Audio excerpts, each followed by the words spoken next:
Hey guys, I hope all of you are fine and doing well in your life.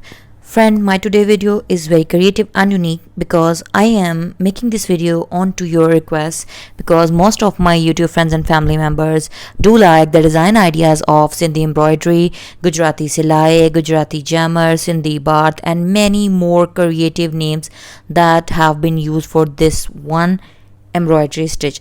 Yes, exactly, the embroidery stitch which you are seeing onto your screens is Sindhi embroidery and with multiple names and variations known in different regions of the world.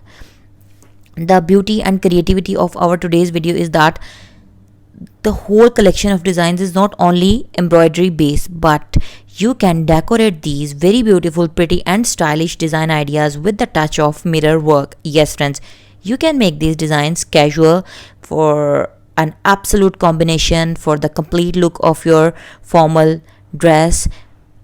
You can give a touch of mirror work and you can make these embroidery patterns onto your blouse, gowns, sari blouse, onto your frock yokes, onto your shirt, kurti, necklines and many more creativities as well. You can pair up these dresses along with your tights, churidar, along with a very beautiful and exquisite collection of your tops, dupatta, stoller or shawls as well. So friends, if you really like the ideas, don't forget to subscribe and press the like button, and don't forget to leave comments below my video so that I could get to know what you feel and what you want me to share with you in my latest and new upcoming videos. So stay tuned for the new and latest upcoming videos. Up till then, take care of yourselves and stay blessed and stay motivated, and jazakallahu khaira for watching my content.